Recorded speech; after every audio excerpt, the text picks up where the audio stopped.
বাংলাদেশের রাজনীতি দ্রুত বদলাচ্ছে, ক্রমেই জটিল থেকে জটিলতর হচ্ছে। গোলকধাঁধার প্যাচে আটকে যাচ্ছে রাজনীতি। সেই গোলকধাঁধায় এই মুহূর্তে সবচেয়ে বড় ফ্যাক্টর হলো কার্যক্রম নিষিদ্ধ থাকা দল আওয়ামী লীগ। নির্দিষ্ট করে বললে দলটির সাম্প্রতিক সময়ের তৎপরতা সরকার, বিএনপি, জামাত ইসলামী ও এনসিপি মানে বাংলাদেশের রাজনীতির প্রধান পক্ষগুলোর জন্য আওয়ামী লীগ ভিন্ন ভিন্ন চিন্তার কারণ হয়ে দাঁড়িয়েছে। সরকার একাধিক সূত্র বলছে, আওয়ামী লীগ নিয়ে গোয়েন্দা সংস্থার তথ্য সরকারের চিন্তাকে দুশ্চিন্তায় পরিণত করেছে। শুধু দেশেই নয়, দেশের বাইরেও দলটির তৎপরতা সরকারের ঘুম কেড়ে নিয়েছে। দুশ্চিন্তা এতটাই বেড়েছে যে অধ্যাপক ইউনূস কোনো ঝুঁকি নিতে চান না, যাতে বিদেশের মাটিতে উপদেষ্টা মাহফুজ আলমের মতো পরিস্থিতির শিকার হতে হয়। বিদেশের মাটিতে আওয়ামী লীগের কর্মসূচি ঠেকাতে তাই অধ্যাপক ইউনূস তার নিউ ইয়র্কের বহরে যোগ করেছেন ৩ মিত্র দলের ৪ জনকে। অন্যদিকে আওয়ামী লীগকে নিয়ে চিন্তা বেড়েছে বিএনপিরও। বিশেষ করে ডাকসু ও জাকসু নির্বাচনে শিবিরের জয়ের পেছনে আওয়ামী লীগের গোপন সমর্থন কাজ করেছে বলে দলটির অনেকেই মনে করে। সামনে নির্বাচনে একই ধরনের সমর্থন পেলে সেটি বিএনপির ১৭ বছরের স্বপ্নকে অধরাই রেখে দিবে। কিংস পার্টি এনসিপিও এমন গোপন সম্পর্কের গন্ধ পেয়েছে। তাই শুরু থেকে একসাথে পথ চললেও হঠাৎ জামাতের কাছ থেকে দূরে সরে গেছে দলটি। আবার মিত্রদের মধ্যে হঠাৎ করে এমন অনৈক্য সরকারকে বেশ ভাবাচ্ছে। এর সাথে দল নিষিদ্ধের বিষয়টি নিয়ে সরকার উপর আন্তর্জাতিক চাপও বাড়ছে। মোট কথা, কার্যক্রম নিষিদ্ধ থাকলেও বাংলাদেশের রাজনীতিতে বড় রকমের প্রাসঙ্গিক হয়ে উঠেছে আওয়ামী লীগ। প্রশ্ন হলো কেন? জানতে সরকার আওয়ামী লীগকে নিয়ে যে তথ্য পেয়েছে তাতে সরকারের চিন্তা বহু গুণ বেড়েছে। কার্যক্রম নিষিদ্ধ থাকা সত্ত্বেও দেশ ও দেশের বাইরে দলটি যেভাবে মিছিল করছে, সরকার তাতে এক ধরনের অসহায় হয়ে পড়েছে। ১৪ সেপ্টেম্বর রাতে ঢাকায় দেশের আইন শৃঙ্খলা পরিস্থিতি নিয়ে উপদেষ্টা পরিষদের কোর কমিটির একটি বৈঠক হয়।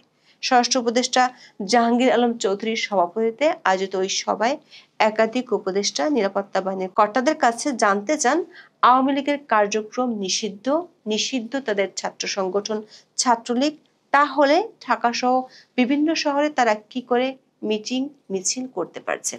পুলিশ কেন জানতে পারছে না এইসব মিছিলের খবর? জবাবে গোয়েন্দা সংস্থার প্রতিনিধিগুলো যা বলছে তা শুনে সরকার উপর মহলের চোখ ছানা বড়া হয়ে গেছে। তারা বলছে সমর্থন বাড়ছে আওয়ামী লীগের। শেখ হাসিনার দলকে দেখে লোকজন এখন আর অতটা বিরক্তি প্রকাশ করছে না যতটা গত বছরের ৫ই আগস্টের পর করত। এমনকি আওয়ামী লীগের কর্মসূচিতে বাধাও দিচ্ছে না। সূত্রগুলো বলছে, প্রায় ১ মাস হতে চলল আওয়ামী লীগ মাঠে ময়দানে সক্রিয়। প্রতিদিনই রাজধানী সহ দেশের একাধিক জায়গায় মিছিল করছে দলটির নেতাকর্মীরা। ১৬ই আগস্ট ঘটেছে আর এক অভিনব কাণ্ড। ঢাকার শ্যামলীতে আওয়ামী লীগের মিছিল থেকে আটক কয়েকজনকে ককটেল ফাটিয়ে ছিনিয়ে নেয়ার তথ্য দিয়েছে পুলিশ। ঘটনাস্থলে থাকা একজন পুলিশ সদস্য bdnews24.com-কে বলেছে, বেলা ১১টার দিকে শ্যামলী শিশু মেলার মোড় থেকে আওয়ামী লীগের নেতাকর্মীরা মিছিল বের করে আগারগাঁওয়ের দিকে যাওয়া শুরু করলে পুলিশ সেখান থেকে ৫-৬ জনকে ধরে ফেলে। এরপর পেছন থেকে আওয়ামী লীগের আরেকটি দল ২৫ থেকে ৩০টি মোটরসাইকেলে করে এসে কয়েকটি ককটেল ফাটিয়ে পুলিশের কাছ থেকে আটকদের টেনে হিঁচড়ে ছাড়িয়ে নিয়ে যায়। পুলিশের ভাষায় ছিনিয়ে নেওয়া দলটি ছিল আওয়ামী লীগের ব্যাকআপ টিম। ঢাকায় পুলিশের একজন ঊর্ধ্বতন কর্মকর্তা বলেছেন, এ ধরনের কৌশল প্রমাণ করে দলটি বেশ সংগঠিত হয়ে গেছে। তারা কৌশলে নিজেদের শক্তি প্রদর্শন করছে। দেশের চেয়ে দেশের বাইরে বেশি শক্তি প্রদর্শন করছে আওয়ামী লীগ, যা বাংলাদেশের দাতা গোষ্ঠীর কাছে সরকার সম্পর্কে নেতিবাচক বার্তা পৌঁছে দিচ্ছে। উপদেষ্টা আসিফ নজরুলের পর মাহফুজ আলম বিদেশের মাটিতে আওয়ামী লীগ নেতাকর্মীদের হাতে নাজেহাল হয়েছেন। ১৭ সেপ্টেম্বর সাংবাদিকদের কাছে পররাষ্ট্র উপদেষ্টা বিষয়টি স্বীকারও করেছেন। বলেছেন, এটা ঠেকানোর উপায় আমাদেরও নেই, তাদেরও নেই। এখানে আমাদের বুঝতে হবে, পশ্চিমের দেশগুলোতে বাধা দেয়া, স্লোগান দেয়া, রাস্তায় মিছিল করা, প্রতিবাদ করার রাস্তা আটকানোর কোনো উপায় আমাদের কেন কারোরই নেই। সেসব দেশের সরকার এটা করতে দিতে বাধ্য। শুধু ডেলিগেশন দলের নিরাপত্তা যেন সঠিক থাকে। ১৫ সেপ্টেম্বর লন্ডনের বিখ্যাত ট্রাফালগার স্কয়ারে স্থানীয় আওয়ামী লীগ ইউনূস সরকারের বিরুদ্ধে বেশ বড় সড় শোডাউন করেছে। বাংলাদেশের স্বাধীনতা যুদ্ধের সময় একই ধরনের একটি শোডাউন হয়েছিল, এমন ভিডিও দিয়ে সামাজিক মাধ্যমে বিষয়টি ভাইরাল হয়েছে। বিদেশের মাটিতে উপদেষ্টাদের নাজেহাল হওয়া ও দলটির তৎপরতা সরকারকে আন্তর্জাতিক অঙ্গনে ভাবমূর্তি নিয়ে চিন্তায় ফেলেছে। এরই মধ্যে অধ্যাপক ইউনূস যাবেন নিউ ইয়র্কে জাতিসংঘের সম্মেলনে যোগ দিতে। সেখানে অনেক দেশের সরকার প্রধানরা যাবেন। তাদের সম্মুখে আওয়ামী লীগ যদি একই রকম তৎপরতা চালায় তাহলে সেটি শান্তিতে নোবেল বিজয়ী অধ্যাপক ইউনূসের জন্য বেশ বিব্রতকর হবে। গত বছর যখন তিনি নিউ ইয়র্কে গিয়েছিলেন তখন গ্র্যান্ড হায়াত হোটেল এবং জাতিসংঘের সদর দপ্তরের বাইরে বিক্ষোভ করেছিলেন আওয়ামী লীগের নেতাকর্মীরা। এরপর গত জুনে লন্ডন সফরের সময় পার্ক লাইনের হোটেলের ডরচেস্টারের সামনে বড় ধরনের বিক্ষোভ করে আওয়ামী লীগের নেতাকর্মীরা। কিন্তু তখনকার চেয়ে এখনকার পরিস্থিতি ভিন্ন, বিশেষ করে মানবাধিকার ইস্যু আর মব সন্ত্রাস ইস্যুতে অধ্যাপক ইউনূস সরকারের সমালোচনা বিশ্বজোড়া। এমন এক পরিস্থিতির মধ্যে নিউ ইয়র্ক সফরে যাচ্ছেন অধ্যাপক ইউনূস। তার এই সফরকে কেন্দ্র করে বড় ধরনের প্রতিবাদ কর্মসূচির পালনের পরিকল্পনা করছে যুক্তরাষ্ট্র আওয়ামী লীগ। দলটির নেতারা বলছেন এসব কর্মসূচিতে যুক্তরাষ্ট্রের বিভিন্ন রাজ্য থেকে সমর্থকেরা যোগ দিবেন, এমনকি ইউরোপের বিভিন্ন দেশ থেকেও আসবেন নেতাকর্মীরা। এমন অবস্থায় পাল্টা শোডাউনের কৌশল নিয়েছে সরকার। বিএনপি এবং জামাত কর্মীদের উদ্দীপ্ত করতে ডক্টর ইউনূসের সফর সঙ্গী হচ্ছেন দল দুটির শীর্ষ নেতারা। পররাষ্ট্র উপদেষ্টা মোহাম্মদ তৌহিদ হোসেন 17 সেপ্টেম্বর জানান জাতিসংঘ সাধারণ পরিষদের অধিবেশনে যোগ দিতে 21 সেপ্টেম্বর রাতে ঢাকা ছাড়বেন প্রধান উপদেষ্টা। তার সফর সঙ্গী হচ্ছেন মিত্র তিনটি দলের 4 রাজনীতিক। তারা হলেন বিএনপির মহাসচিব মির্জা ফখরুল ইসলাম আলমগীর, তারেক রহমানের পররাষ্ট্র বিষয়ক উপদেষ্টা হুমায়ুন কবির, জামাতের নায়েবে আমির সৈয়দ আব্দুল্লাহ মোহাম্মদ তাহের এবং এনসিপির সদস্য সচিব আক্তার হোসেন। এই 4 জনকে যুক্ত করার কারণ পরিষ্কার করেননি পররাষ্ট্র উপদেষ্টা, তবে বলেছেন দেশের বিশেষ পরিস্থিতির প্রেক্ষাপটে তারা ডক্টর ইউনূসের সফর সঙ্গী হয়েছেন। দর্শক, সরকারের কয়েকটি সূত্র নিশ্চিত করেছে এবারের সফরে বড় ধরনের প্রতিবাদ কর্মসূচির মুখোমুখি হওয়ার আশঙ্কা করছে সরকার। জাতিসংঘ অধিবেশনের সময় এমন পরিস্থিতির মুখোমুখি হওয়া ডক্টর ইউনূসের জন্য বিব্রতকর। এতে আন্তর্জাতিক পরিসরে তার ভাবমূর্তি সংকটে পড়ার আশঙ্কা তৈরি হয়েছে, আর তাই নিজের প্রতি সমর্থন দেখাতে নেওয়া হচ্ছে পাল্টা শোডাউনের কৌশল। এক্ষেত্রে জামাতের পাশাপাশি সহায়তার হাত বাড়িয়ে দিয়েছে বিএনপিও। বিএনপির শীর্ষ নেতৃত্বের নির্দেশে সফর সঙ্গী হচ্ছেন দলের মহাসচিব মির্জা ফখরুল সহ 2 নেতা। যুক্তরাষ্ট্রে এনসিপির তেমন কোনো অস্তিত্ব না থাকলেও তাদের এক নেতাকেও নেওয়া হচ্ছে কিংস পার্টির কোটায়। সরকারি সূত্রগুলো বলছে আরও একটি কারণে 4 রাজনীতিককে নিয়ে যাচ্ছেন অধ্যাপক ইউনূস।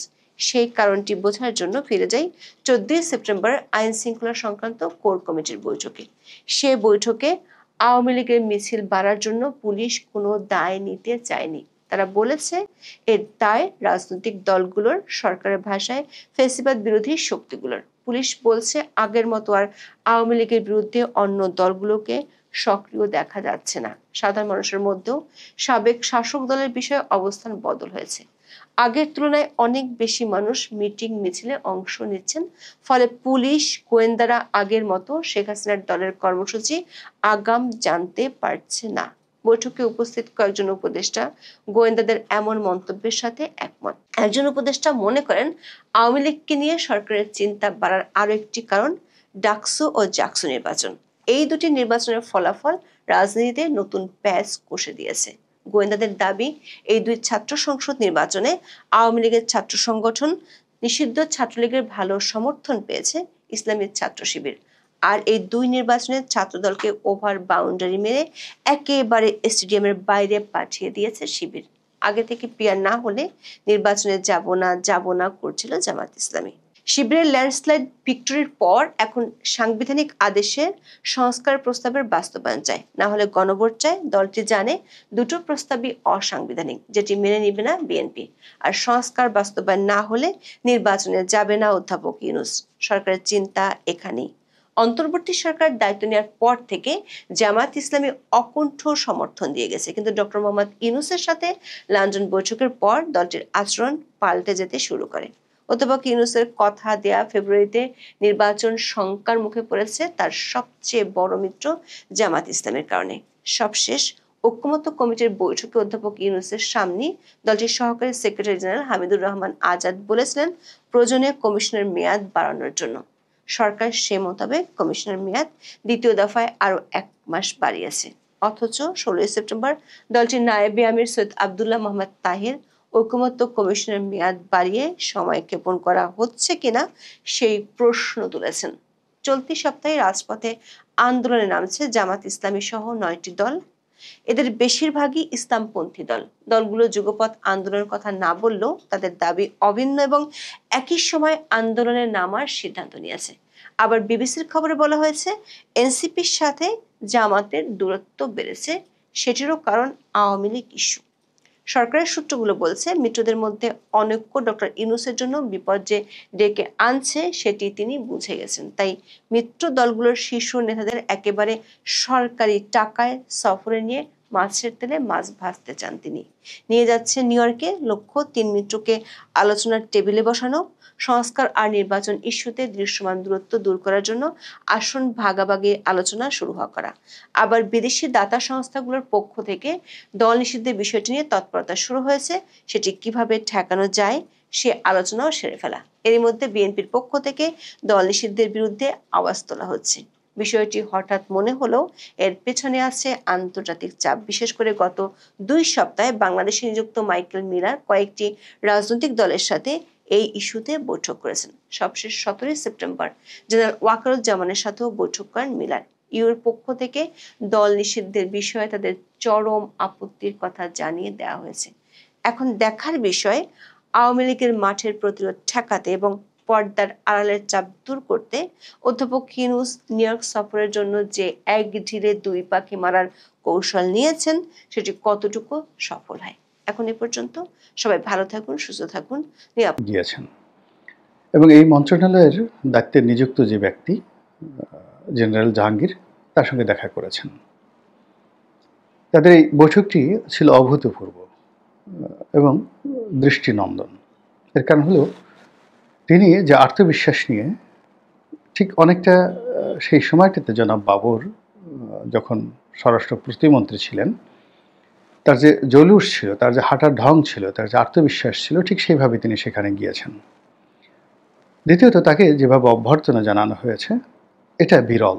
আমাদের দেশে সাধারণত বেশিরভাগ মানুষ কি হয়, ক্ষমতা পেলেই অতীতকে ভুলে যায়। তো বর্তমান যিনি স্বরাষ্ট্র উপদেষ্টা রয়েছেন তিনি একসময় বিডিআর এর ডিজি ছিলেন এবং সঙ্গত কারণে বাবর সাহেবকে তখন স্যার বলতেন। তো এরপর বহু বছর চলে গেছে, 18 বছর চলে গেছে। বাবরের জীবনে অসংখ্য দুর্ঘটনা ঘটেছে এবং এখনো ঘটে চলছে। এবং এখনো তিনি যে খুব স্বাভাবিক অবস্থায় বা খুব সুন্দর অবস্থায় আছেন তা নয়। নানা রকম রাজনৈতিক প্রেশার, গ্রুপ, দলাদলি ইত্যাদি নানা রকম দুঃখ, কষ্ট, বেদনা তার রয়েছে। আমরা বাইরে থেকে অনেকে হয়তো মনে করি তিনি তারেক রহমান সাহেবের খুবই ঘনিষ্ঠ, কিন্তু বাস্তবে তারেক রহমান সাহেবের সঙ্গে তার কোনো যোগাযোগ নেই। আমরা অনেকে মনে করি যে তিনি বৃহত্তর ময়মনসিংহ, নেত্রকোনা, জামালপুর এই অঞ্চলের সমস্ত রাজনীতি তার নিয়ন্ত্রণে। আসলে হওয়া উচিত, কিন্তু বাস্তবতা হলো যে তার নির্বাচনী এলাকাতেই তার প্রতিপক্ষ রয়েছে। অন্যান্য এলাকায় যাওয়া তো দূরের কথা, সেখানে অনেকগুলো গ্রুপ। সে নেত্রকোনা, ময়মনসিংহ, জামালপুর প্রত্যেকটা এলাকাতেই যে কমিটিগুলো হয়েছে, পুরো কমিটির সঙ্গে বাবর সাহেবের কোনো সম্পর্ক নেই। অনেকে বলার চেষ্টা করছেন যে মিস্টার বাবর আগামীতে জামাতের হয়ে ইলেকশন করবেন বা স্বতন্ত্র ইলেকশন করবেন, যেখানে জামাতের সাপোর্ট থাকবে।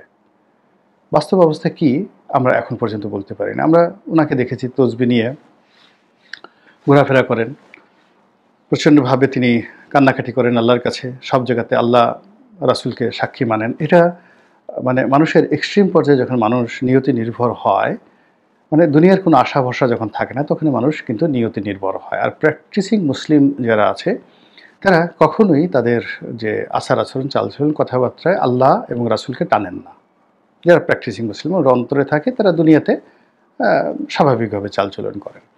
তো জনাব বাবর তিনি উমরাতে যাচ্ছেন, সেগুলো তিনি সামনে চলে আসছে। তারপর তিনি নির্বাচনী এলাকাতে স্পিড বোটে করে ঘোরাফেরা করছেন, সেগুলো সামনে চলে আসছে। কিন্তু তার কোনো একটা জায়গাতে স্বাভাবিকভাবে মানুষের যেটা বডি ল্যাঙ্গুয়েজ থাকে, হাসি থাকে এবং তার মধ্যে একটা সুখের আবেশ থাকে, সেই জিনিসটি নেই। এটা স্পষ্ট যে বিএনপির সাথে যদি তার সেই সৌহার্দ্যপূর্ণ সম্পর্ক, যেটি আমার কাছে মনে হয়েছিল, আমি তো মানে নিজে মনে করতাম যে জনাব লুৎফুজ্জামান বাবরের সঙ্গে জনাব তারেক রহমান সাহেবের সঙ্গে খুবই ভালো সম্পর্ক রয়েছে। আমি মনে করতাম যে তিনি জেল থেকে বেরোলে তাকে একটা গুরুত্বপূর্ণ দায়িত্ব দেওয়া হবে এবং তিনি জনাব তারেক রহমান সাহেবের যে পারপাসগুলো রয়েছে সেগুলো এই মুহূর্তে তিনি সার্ভ করবেন। তারপরে আমার কাছে মনে হতো যে আগামীতে যদি বিএনপি ক্ষমতায় আসে তিনি হয়তো স্বরাষ্ট্রমন্ত্রী হবেন, এরকম। কিন্তু তিনি বের হওয়ার পর যা কিছু দেখলাম বা যা কিছু দেখছি, আমার কাছে বারবার মনে হচ্ছে নিয়তি কেন এরকম হয়। আপনি কারোর জন্য কোনো একটা করবেন, জীবন দিবেন, যৌবন দিবেন, সব কিছু শেষ করে দেবেন, তছনছ করে দিবেন। তারপর জীবন সামনে এসে সেই লোক দ্বারা অপমানিত হবেন, লাঞ্ছিত হবেন। এটা কেন হয়? আপনারা জানেন যে লুৎফুজ্জামান বাবর একটু ভালো পরিবারের সন্তান। তার বাবা ডিআইজি ছিলেন। তো তার বাবা ডিআইজি ছিলেন, তো লুৎফুজ্জামান বাবর স্বরাষ্ট্রমন্ত্রী হয়েছেন একজন ডিআইজির ছেলে। এ তো চারটিখানি কথা নয়। তিনি তো রাস্তা থেকে তাকে তুলে আনা হয়নি। তিনি কোনো ফকির মিসকিনের সন্তান নন। দ্বিতীয়ত তার একটা নাম আছে, তাকে ক্যাসিও বাবর বলা হয়। তিনি খুব বড় ব্যবসা করতেন। বাংলাদেশে যখন ইলেকট্রনিক্স ব্যবসা একেবারে তুঙ্গে, বাংলাদেশে তখন কোনো ইলেকট্রনিক্স কম্পোনেন্টের সংযোজন পর্যন্ত হতো না। 100% কম্পোনেন্ট চায়না থেকে, সিঙ্গাপুর